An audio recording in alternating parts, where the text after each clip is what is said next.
Al tratar del hispanismo universalista, que es el verdadero hispanismo, quedando el que no lo sea como mero idiotismo, olvidé o maltraté algunos nombres, si bien pronuncié más de los que son necesarios o dignos de memoria de la otra escuela, de la escuela del idiotismo.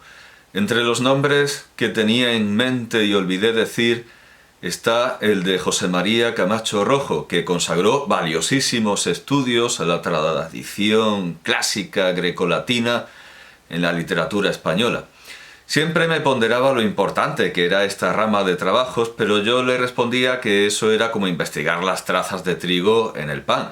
Obviamente, la literatura española está hecha de tradición clásica, es su ingrediente principal. Pero él me insistía en que el estudio de la tradición grecolatina estaba abandonada por los supuestos expertos en literatura. Y aunque yo estaba acostumbrado a ver hispanistas que antes que cualquier otra cosa eran humanistas, bien en el sentido clásico occidental y grecolatino como Francisco Rico, o en un sentido más declaradamente universalista como Pedro Aullón de Haro, hube de darle la razón cuando vi la peregrinación de profesores de literatura al despacho del único latino de aquel departamento. Pero en mi precipitado discurso improvisado y a veces diatriba maltraté algunos nombres. No solo olvidé, sino que los maltraté. Ya que recuerdo ahora que el despacho no era el de Miguel Dors, a quien en realidad nunca he visto en persona, y que me vino a la mente porque José María Pérez Muelas Alcázar, en la conversación que tuve con él en este mismo medio, me lo recomendó vivamente como uno de los mejores poetas contemporáneos. El despacho era el de Andrés Soria Olmedo, pero tampoco puedo calumniar a quienes iban a visitarlo, aunque desconocía sus nombres, porque he de reconocer que alentaba en ellos la llama del humanismo, porque querían saber. Lo que más viene abundando en los últimos lustros es el desprecio del saber y la presunción de ciencia infusa, proveniente de la ideología, la etnia o el sexo, y en todos los casos de una autoproclamada y nunca verificada genialidad. Esto último, desde luego, no es nuevo. Podemos recordar los versos de don Antonio Machado con ese don de los maestros de pueblo, pero antes de recordar estos versos, me acabo de dar cuenta de que nuevamente he olvidado y maltratado un nombre que es el de don Antonio Carvajal, que también estaba en ese departamento y sí que era un humanista y un latino, hasta el punto de que se enfadaba y se quejaba porque los profesores contemporáneos de literatura no entendían la irregularidad de los versos, la irregularidad, aparente, irregularidad métrica del cantar de Mío Cid, del poema del Cid, porque él entendía, como en otro tiempo hiciera, si no recuerdo mal, don Andrés Bello, él entendía que eso era simplemente una imitación del poeta castellano, del poeta romance, del poeta vulgar, de los de los pies latinos, de la métrica latina que iba por cantidades, y claro, esto origina en la imitación una métrica al desnortadamente intentar rehacer y remedar los versos, una métrica, sí, efectivamente, irregular. Y bien mirado, ya que hablamos de la ignorancia de los profesores de literatura, ya pasando a la secundaria, pero claro, ¿quién forma a los profesores de secundaria? Evidentemente los universitarios. No, ahora que recuerdo, no, está claro, era universitaria, por supuesto, qué tontería. En el curso de adaptación, de aptitud pedagógica, curso de aptitud pedagógica, que ya no existe, que ahora es todo un máster dado por profesores como los que me dieron a mí, que no sabían nada. En el máster en el curso de aptitud pedagógica tuve una profesora, evidentemente, claro, universitaria, una profesora universitaria, pero de pedagogía del español o algo así, que creía que don Jorge Manrique medía mal los versos y no sabía contar. Claro, desconocía por completo lo que era la anacrusa o la anacrusis que explica perfectamente Gonzalo Correas. Pero no hay que sorprenderse de que ignorara esto, porque al llegar a la palabra cimeras entendía que era quimeras, es decir, no tenía ni idea de lo que estaba leyendo.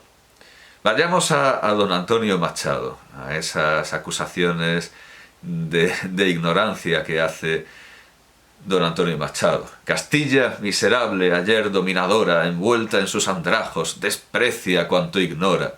Espera, duerme o sueña. La sangre derramada recuerda cuando tuvo la fiebre de la espada. Todo se mueve, fluye, discurre, corre o gira. Cambian la mar y el monte y el ojo que los mira. Pasó sobre sus campos aún el fantasma. Creo que la edición de donde lo he cogido está mal. Pone yerta, evidentemente es yerra. De un pueblo que ponía a Dios sobre la guerra. La madre no... Esto pasa por tomarse la poesía por mi mano, por tomarnos la poesía por nuestra mano, y en lugar de ir a la edición de las obras completas de Machado que ya presenté, robarlo de internet. Sobre sus campos aún el fantasma yerra, de un pueblo que ponía a Dios sobre la guerra. La madre en otro tiempo fecunda en capitanes, madrastra es hoy apenas de humildes ganapanes. Castilla no es aquella tan generosa un día, cuando mío Cid Rodrigo el de Vivar volvía, ufano de su nueva fortuna y su opulencia, a regalar a Alfonso los huertos de Valencia. O que, tras la aventura que acreditó sus bríos, pedía la conquista de los inmensos ríos, indianos a la corte, la madre de soldados, guerreros y adalides, que han de tornar cargados de plata y oro a España en regios galeones, para la presa cuervos, para la lid leones. Filósofos nutridos de... voy tropezando porque me voy indignando por este profesor de pueblo que se permite estas impertinencias.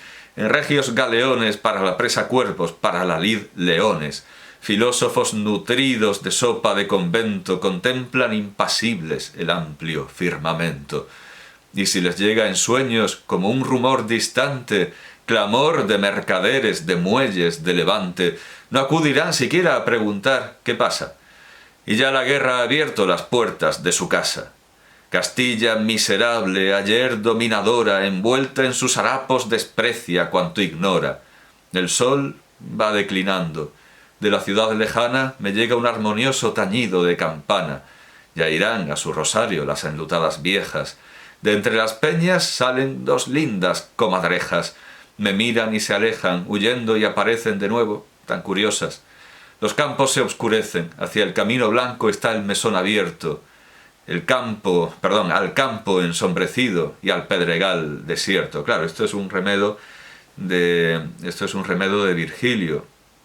Hay muchas otras citas culturalistas, como decía Díaz Plaja, pero bueno, este final, evidentemente, recuerda a Virgilio de una manera bastante pedestre, claro. Ganapanes, frailes, viejas enlutadas. Ya hemos visto que a fodechinchos, maquetos, paletos, mesetos, catetos, foriatus, ñordos, escayás, cipayos, botiflers, ejques, tiene nombres mil, la guerra civil, se ha añadido ahora como término vejatorio monolingües, a pesar de que la educación es obligatoria en España y siempre incluye una segunda lengua. Pero se ha convertido en un gravísimo insulto, en un auténtico vejamen en labios de los españoles que habitan en comunidades que tienen una lengua cooficial, contra los españoles, sean de donde sean, que simplemente hablan español, los españoles que hablan español. Machado se suma con alegría a la cadena de insultos contra los castellanos, como si tuvieran la culpa de vivir en una tierra seca, aislada y sin más salida al mar que las que ya no le pertenecen, como si fuera responsabilidad suya vivir en la Bolivia ibérica. pero no se da cuenta Machado de que los ganapanes, los frailes y las viejas enlutadas siempre han estado en Castilla y que si a alguien hay que atribuir la decadencia es a sus admirados profesores krausistas, con su sopa de convento de nueva receta y que efectivamente desprecian cuanto ignoran. En fin, ya estamos en tierra de insultos y habrá que despejar algunos. Cuando llamé ignorante a Iván Vélez, supongo que algunos de sus seguidores se sentirán obligados a contestarme, como ya hicieron cuando los llamé plumilla, que si a alguien insulta este vocablo es a los periodistas, cuya ignorancia no es generalmente tan grande, tan universal, como la que demostró Vélez en su artículo publicado en un medio digital que va por rutas imperiales, la Gaceta de la Iberosfera, titulado «Los vikingos no descubrieron América». Así de sencillo, los vikingos no descubrieron América. Como lo llamé plumilla, un comando troll al que solo puedo imaginar como la plantilla al completo de personajes secundarios de Martínez el Facha, de Kim, vino a llamarme la palabra con M. No sé si se puede decir aquí sin que me cierren el canal, aunque sea un insulto dirigido de múltiples maneras y con gran reverberación contra mí. Y a meterse con... Claro, por aquello de plumilla, y sacaron la pluma. Y a meterse con mi físico y mi indumentaria, mientras, imagino, sopaban sobaos en leche con azúcar y se rascaban chancros enquistados entre los pliegues de su mórbida y velada anatomía. También me llamó cobarde esa banda de encapuchados con seudónimo, y supongo admiradores de Chiquetete, porque en mi lección El descubrimiento de América no es para tanto, ese era el título, El descubrimiento de América no es para tanto, que di en este mismo medio y que está aquí, no mencionaba el nombre de Vélez, con la muy confesable esperanza de que desapareciera por el desagüe en lugar de quedarse haciendo el daño que él y otros filósofos nutridos de la sopa de convento de Vox causan a lectores poco avisados y poco lectores. Decía en ese artículo Iván Vélez, escrito por cierto después de mi lección, que obviamente no aprovecho, a pesar de que sus esbirros lo alertaron de ella. Esta gente siempre está pensando en términos de alerta digital, alerta camarada alerta. Decía Iván Vélez, es muy posible, así parecen afirmarlo las leñosas reliquias encontradas. Esto también es muy machadiano, esta adjetivación propia de redacción escolar, y de hecho en el poema que he leído habla de su pastoril callado. Bueno, pues las leñosas reliquias encontradas, que los escandinavos llegaran hace un milenio a... madre mía, esto lo he hecho un corta y pega. El señor Vélez, en la Gaceta de la Iberosfera, ha escrito... He hecho un corta y pega, como muy perezosamente se ha visto, como muy perezosamente hice en el caso de Machado, y ha saltado a la vista. Bueno, pues yo he hecho aquí un corta y pega, y las palabras de Vélez son... es muy posible, así parecen afirmarlo las leñosas reliquias encontradas, que los escandinavos llegaran hace un milenio a Escandinavia. Quiere decir América, evidentemente. Los escandinavos, lo suyo que tienen es estar en Escandinavia, claro, aunque es cierto que lo que ahora, por supuesto que lo que ahora llamamos escandinavos, e identificamos con pueblos escandinavos, no han estado siempre en Escandinavia. El acceso al continente por parte de gentes extrañas a él, siempre está pensando en América, claro, aunque diga Escandinavia, pudo ser incluso anterior. En 1543, el español Florián del Campo, como Estanislao del Campo, en su Crónica General de España sostuvo, apoyado en autores clásicos, que unos barcos cartagineses que partieron de Andalucía llegaron al Nuevo Mundo. No cita ya de paso la Cruz de Carabuco porque no la conoce, o quizá porque los protagonistas de los relatos de la evangelización primitiva de América, Santo Tomás y San Bartolomé, no pueden pasar por españoles, muchos españoles y muy españoles, como los fenicios de Andalucía, porque claro, que hay más español que un buen tofet. De todas maneras, escribir un artículo negando el descubrimiento de América por los vikingos para acabar concediendo fiabilidad a esta afirmación de Florian de Ocampo, es tan ridículo y desacredita tanto a su autor como que lo llame del campo. El que capitaneaba la piara de defensores de Iván Vélez en redes expresa su magisterio filosófico recortando las únicas partes de las intervenciones de Gustavo Bueno que su limitado intelecto ha de permitirle comprender, como esta, que voy a leer, sacada de la conferencia de clausura de los 10º encuentros de filosofía, conferencia dada en Gijón el 9 de julio de 2005, en la colegiata del Palacio de Revillagigedo, en presencia de su hijo, quien no vio a bien en aquel momento cubrir las vergüenzas de su padre cuando soltó estos exabruptos en una, por lo demás, brillante y razonada conferencia. Pero obviamente no son las razones, no es la razón lo que van buscando los hispanistas digitales. Leo estas palabras que son evidentemente un arranque quijotesco peleándose con los cabreros del discurso, por lo general siempre lúcido, como el de Don Quijote cuando está lúcido, de Gustavo Bueno. Dice Gustavo Bueno, dijo, y yo transcribo fielmente: ¿ustedes pueden creer que esto se puede tolerar? ¿Que se puede tolerar esto? ¿Que alguien cuando habla de imperio piensa en José Antonio? ¿Cómo puede ser un tío con una mente tan estrecha?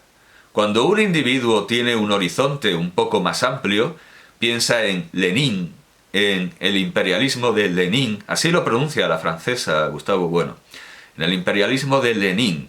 Luego piensa en el imperio romano, en el imperio de Carlomagno. Pero vamos, es una cantidad minúscula.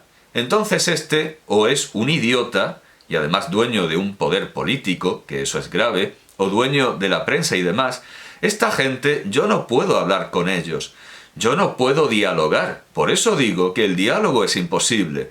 A este individuo, cuando se enfada, se le pegan 2 hostias, sencillamente.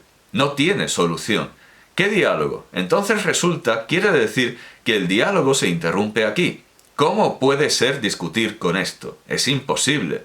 De esta manera le he dicho a alguien, es que yo no quiero convivir con usted. Con ese yo no quiero convivir. No quiero seguir hablando con usted. No quiero verle más. Es que la convivencia, a mí la convivencia no me interesa. Es decir, yo quiero que se muera usted o que se marche. No quiero convivir con usted. Sencillamente. Estamos en un extremo en España que es esto realmente. Yo no quiero convivir con el señor Rovira o con el señor Ibarretxe. No quiero coexistencia. Yo no la quiero. Ustedes no sé, pero yo no la quiero. Ya tiene delito alabar estas palabras intempestivas e intemperantes que podría compartir perfectamente ETA, que tampoco quiere la convivencia, sino quienes no participan de su proyecto, se mueran o se dejen matar o se vayan. Con este tipo de seguidores, don Gustavo tendría que tener mucho cuidado al sentarse en la taza del retrete, no por las mismas razones que en Arma Letal 2, Todos a la cárcel, o el anuncio de Pato VC con gérmenes WC, con gérmenes expresionistas, sino por si en lugar de taza se encontraba la boca de un buenista a la espera de un jugoso ñordo materialista dialéctico. Pero lo que resulta realmente imperdonable es que estas bandas de admiradores son exclusivamente coprófagas y no hacen sino manchar la memoria de Bueno y vejar sus obras. Por lo demás, no albergo la menor duda de que Gustavo Bueno habría propuesto pegarle, según sus palabras, 2 hostias a Iván Vélez por los siguientes párrafos. Leo a Vélez. Sin embargo, el hecho de que pies europeos a los que acaso hubieran podido unirse los chinos si la flota del almirante Zheng, escrito así, no Chen, sino Zheng, con una sola Z, y no con ZH, según el sistema de transliteración pinyin. Si la flota del almirante Zheng He no hubiera tenido que regresar a China por mor de un cambio dinástico. hubieran podido hollar esa tierra antes que Colón, no cabe atribuir a aquellos hombres el descubrimiento del nuevo continente. Y ahora viene la cascada de argumentos invencibles y adamantinos. Novedad que remite a mundos y continentes previos, así como a la propia noción geográfica de continente, vinculada a la teoría de la esfera, de la que carecían tanto los vikingos como los mitificados pueblos ancestrales americanos. Teniendo en cuenta estas exigencias, y para disgusto de los afectos al europeísta mundo ario, que con estética motera y guiños leather, escrito en inglés, se cuela en las plataformas televisivas, la autoría del descubrimiento, que no de la visita a aquellas tierras, sigue estando en el haber de España. Falta decir que llega con la punta de la espada. Lo realizado por Colón y sus compañeros fue lo que Gustavo Bueno denominó un descubrimiento constitutivo, no meramente descriptivo, que solo alcanzó a serlo de manera retrospectiva, después de que, por decirlo coloquialmente, se fuera y se viniera a aquellas lejanas costas, teniendo siempre presente la aludida e imprescindible teoría esférica, sin la cual la singladura de Colón hubiera resultado tan estéril a los efectos que estamos tratando como todas las travesías previas. Hace más de 3 décadas se puso en circulación la idea de encuentro, que pretendía neutralizar la para muchos insoportable, para otros inconcebible, idea de descubrimiento. Cargados de complejos, muchos de los pertenecientes a la plataforma hispánica, eso es una nueva placa continental, la plataforma hispánica, prefieren hacer entrega de un momento tan estelar como el acaecido el 12 de octubre de 1492 a naciones ajenas a la construcción de ese mundo al que tanto detestan. 5 siglos después del grito de Rodrigo de Triana, claro, Colón le diría que el descubrimiento no es el grito de Rodrigo de Triana, porque se negó a dar el premio a Rodrigo de Triana porque él había visto antes pájaros y había dicho no, ahí hay tierra. Así que para Colón el descubridor, desde luego, no es Rodrigo de Triana, sino él, el propio almirante que barruntó que allí había algo ya. Muchos son los hispanos que suman sus voces a las de los extraños escritores denunciados por Gonzalo Jiménez de Quesada en su Antijobio, añadiendo aquellas fábulas por las que se lamentaba el hidalgo cordobés. ¿Por dónde caminará ya el día de hoy el español que pueda contar sencilla y verdaderamente sus hazañas? ¿Qué gente ni qué nación le querrá oír sin mezclalle 1000 fábulas en los cuentos verdaderos y 1000 cosas que no pasaron con las que pasaron? Las emanadas de las sagas nórdicas. Claro, había metido la cita entre guiones y sigue la oración. Las emanadas de las sagas nórdicas. Esta sintaxis nubosa, estas humedades de aula universitaria española tienen el olor inconfundible que tiene que llegar a mis oyentes, tiene el olor inconfundible del krausismo. En resumen, viene a decir que los vikingos no descubrieron América porque decir eso es de nazis y de gente vestida de cuero. Yo no sé qué garitos frecuentará Iván Vélez, pero yo a esa gente no la he visto. A propósito de estas noticias sobre los hallazgos arqueológicos en Canadá, yo a esa gente vestida de cuero no la he visto por ninguna parte. Yo no sé a dónde va Iván Vélez. Y tampoco descubrieron América porque lo dice don Gustavo Bueno, cuyo artículo La teoría de la esfera y el descubrimiento de América, publicado en el Basilisco, número 1, 1989, claro, el Gustavo Bueno de 1989 no es el Gustavo Bueno de 2005, páginas 3 a 32. Bueno, pues Iván Vélez comete el gravísimo error, el error imperdonable para su doctrina de enlazar este artículo. Así podemos comprobar que su texto es una versión del de Bueno para lectores lobotomizados. Vemos también que Bueno no dice lo que él dice que dice y que lo de ¿cómo puede ser un tío con una mente tan estrecha? Que dice, bueno, se le queda corto si lo aplicamos a Iván Vélez. Bueno lanzaba esto de idiota, un tío con la mente tan estrecha. Él lanzaba estos exabruptos contra quienes, al hablárseles de imperio, se quedaban en José Antonio. Primo de Rivera, obviamente, no José Antonio Marina, que también podría ser, y tampoco tenía una opinión muy, muy levantada de sus capacidades intelectuales. Al hablárseles de imperio, esta gente se quedaban en José Antonio, ya lo digo, Primo de Rivera. El pensamiento de Iván Vélez ni siquiera se queda ahí. Es que ni siquiera es fascista. El pensamiento de Iván Vélez ni siquiera es fascista. Es algo mucho peor y mucho más retrógrado y oscurantista.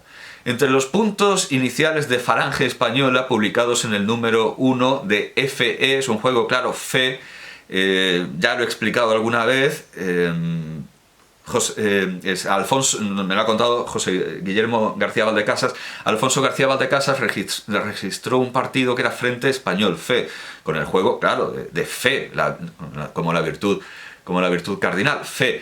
Y Primo de Rivera quería, el hijo, José Antonio, Primo de Rivera quería fundar un partido y no le dejaban porque el cupo estaba cerrado, la ley de partidos no lo permitía ya porque se había pasado el plazo, y García Valdecasas, que no iba a usar su partido, ya estaba en retirada, le cedió las siglas, que originalmente eran Frente Español, pero claro, decidieron cambiarlo a algo más literario, Falange Española, pensando en las flechas de Fernando, que adoptó Isabel la Católica como emblema.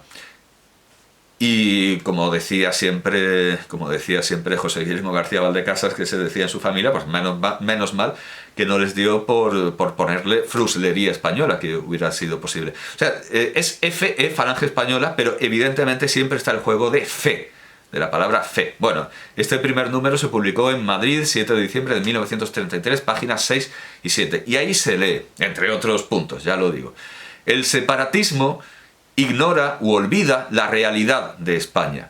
Desconoce que España es, sobre todo, una gran unidad de destino. Los separatistas se fijan en si hablan lengua propia, en si tienen características raciales propias, en si su comarca presenta clima propio o especial fisonomía topográfica. Pero habrá que repetirlo siempre. Una nación no es una lengua, ni una raza, ni un territorio. Es una unidad de destino en lo universal. Esa unidad de destino se llamó y se llama España. Bajo el signo de España cumplieron su destino unidos en lo universal los pueblos que la integran. Nada puede justificar que esa magnífica unidad, creadora de un mundo, se rompa. Hace trampa José Antonio Primo de Rivera al ocultar que esa unidad de destino se llamó Roma, que nos dio la cultura grecolatina y se llama Roma, cabeza del catolicismo que informa la identidad española y su idea imperial. Entiendo que el tiempo en el que esto se escribe lo impide mencionar a Roma. Ya hay en la Roma real una idea imperial activa en política, y declarar que la unidad de destino en lo universal es Roma llevaría a proclamarse una colonia de Mussolini, una colonia del fascismo italiano. Y de hecho este discurso es muy parecido, este discurso filosófico, teológico, político, es muy parecido al que sostienen los fascistas, y no tendría sentido hablar de España si estamos resucitando el imperio italiano que Mussolini está reviviendo en Italia. Podemos recordar esa clase de lo que para nosotros sería la formación del espíritu nacional que vemos en Amarcord de Fellini, ese profesor extraño que se pasea por el aula, como hago yo, por cierto, y yo creo que mis alumnos me ven como a este profesor. Sí, de hecho, es que en esta película el profesor parece que está bajando unas escaleras, pero de la clase, y desaparece, y yo, es cierto, alguna vez me he puesto a pasear tanto que al final he acabado saliendo al jardín y les he dado clase a través de la ventana. Bueno, pues este profesor da un discurso muy parecido a esto. Que por supuesto es posterior al concordato con la Santa Sede. Y desde luego, claro, he dicho, sería una colonia ideológica de Mussolini. Bueno, una colonia del fascismo italiano, porque claro, Mussolini al principio, además de ser socialista, es plenamente anticlerical. Este discurso que vemos en Amarcord de Mussolini como el demiurgo, como el que... Bueno, es un discurso sobre la unión del imperio y de la iglesia. Pues evidentemente esto no es Mussolini, esto es el fascismo italiano,